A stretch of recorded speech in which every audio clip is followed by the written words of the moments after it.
Come along, my dear. Don't rush me. This cold is playing havoc with my fever. We'll soon be there. We shouldn't have to wait long. I want so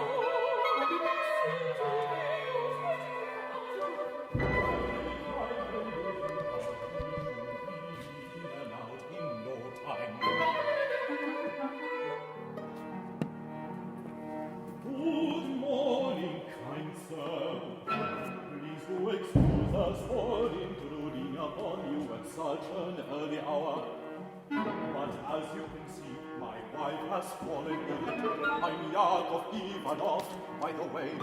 May I ask, where is Mikhail today? Good day, sir. Mikhail has told me a lot about you. You see, I'm his new assistant, Maxim Nikolaevich. Trust me, you are in capable hands. Very well. Would you have a look at my wife, Martha? She's been ill for a good while and is showing no signs of improvement. Well, yes. It seems your wife Martha has a case of influenza and possibly fever. There is typhoid in town. What is to be done? The old woman has lived her span of years. Thank God! How old is she? I, sir, I'm a year short of 70. I I do apologize, Mrs. Ivanov. Well, it seems there must come an end to everything. I beg your pardon. We very much appreciate your time. But may I suggest that even an insect dislikes to die? Never mind if it does. I'll tell you what you must do. My good man, hot and cold, brandish out her head. And give her 2 of these powders a day. Now then,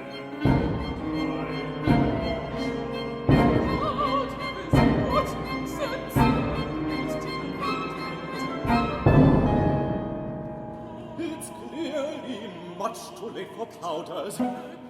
I must try and charm this gentleman into providing my wife with the treatment she I requires. haven't time, my good man. Good Take sir. your old woman and go. I implore you, mother to be I cupped. haven't time, my good man.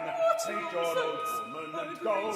In God's Please, name. Papa Doctor, you know yourself that if she had been in his stomach, powders and drops would do her good, but she has a cold. The first thing to do is let some blood.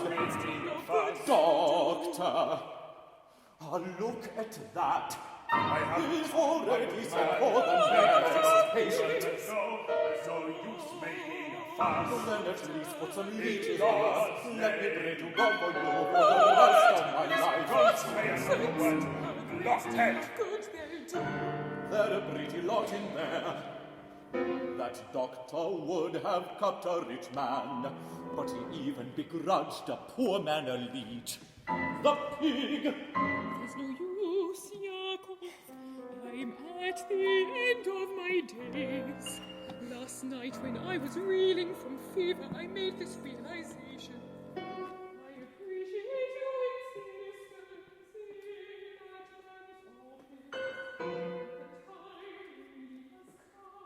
Oh, my darling wife, I wish I were a man of great repute. Only then could we have made headway with that scoundrel. Let's get home. We can put the stove on. I don't want you falling ill too in this cold. The best thing we can do in this situation is concentrate on the positives in our brief lives. Have a seat, Martha. There's no point using all of your energy standing up. I'm fine, Yakov. Honestly. The truth is, if I lie down, Yakov Yakov will talk to me about his losses, and he would eventually scold me for not wanting to work. You see, his heart's in the right place, but he frequently lets financial problems cloud his appreciation of the world around us. I realize that this village is small and miserable, but we must take consolation in the small things. At night, I often hear him plucking the strings of his violin, which clearly gives him comfort, and I wish that I could be a consoling influence in his life. But that time has long passed. I feel that in this life we are destined for a number of occurrences that will shape our perspective on the world. Yakov has this preoccupation with happiness, thinking that if he earned enough money, all his worries would go away. It is wrong to think that we can achieve a sense of permanent happiness on account of our means in this world. Many a good year ago, I endeavored to explain this to Yakov, but his desire to provide meant that he could not share the same perspective.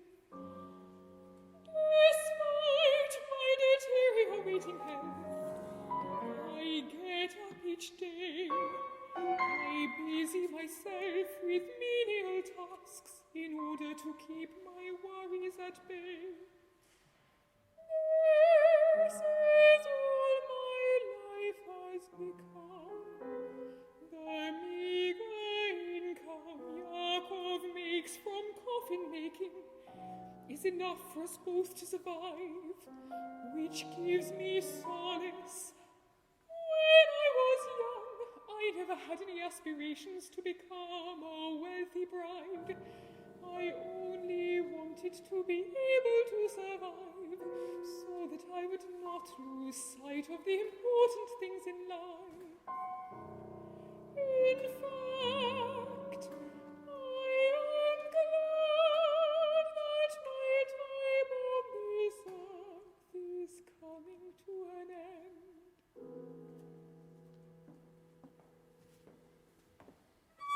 The thing is, if I were to make a coffin for Martha, it would need to be done as soon as possible.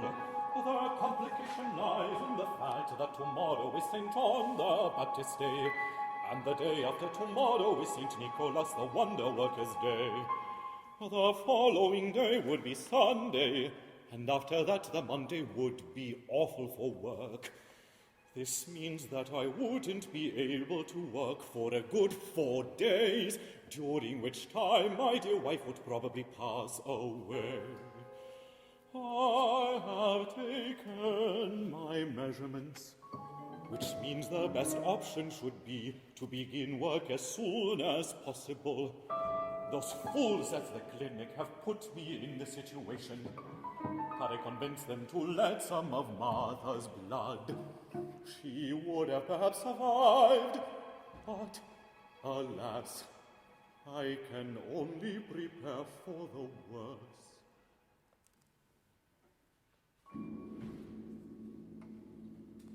Oh, one coffin for Martha Ivanov. 2 rubles, 40 kopecks.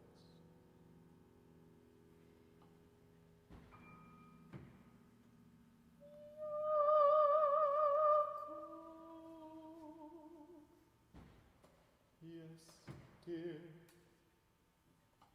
Do you remember how 50 years ago God gave us a little baby?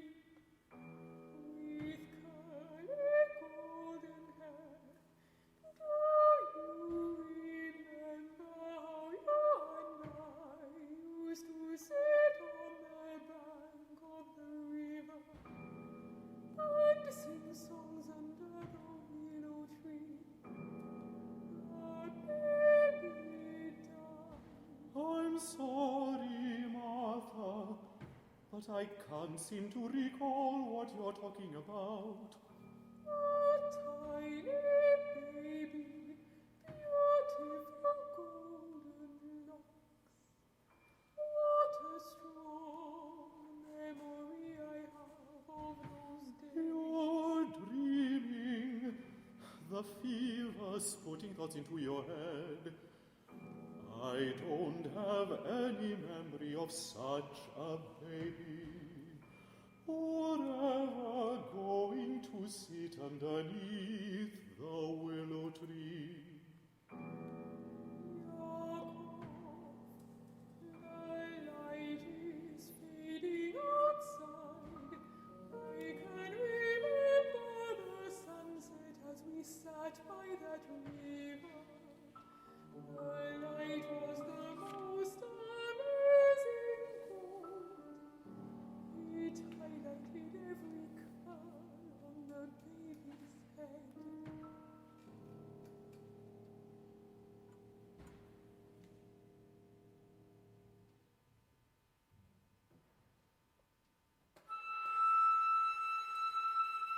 That night, when the moon was at its highest point, Martha passed away.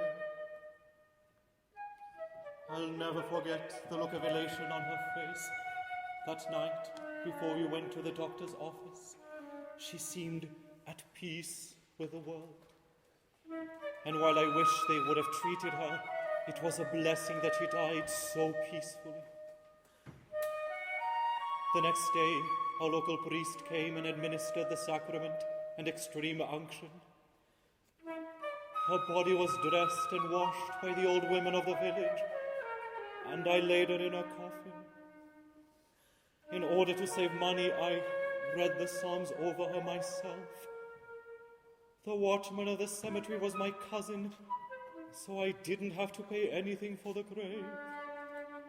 4 peasants carried the coffin, not for money, but for love. The old women and the beggars followed the body, and the people whom they passed on their ways crossed themselves devoutly. When I paid my final respects to Martha, I felt proud of the craftsmanship of the coffin, as I thought it appropriate to construct a fine coffin for my dear wife. But something wasn't right. When I came home from the cemetery, I felt overwhelmed with guilt. My breath was burning hot, my legs grew weak, and I longed for a drink. Of the some 50 years that we had spent together, not once had I told Martha that I loved her.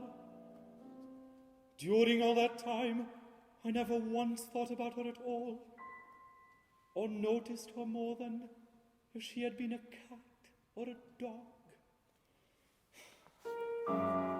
Every time I came home drunk from a wedding, she hung my violin reverently on a nail, and had silently put me to bed. How did I become so consumed in my own losses that I didn't see any of this? Was I so absorbed with earning an honest living that I didn't see such significant events happening around me? How did I become so selfish and wretched?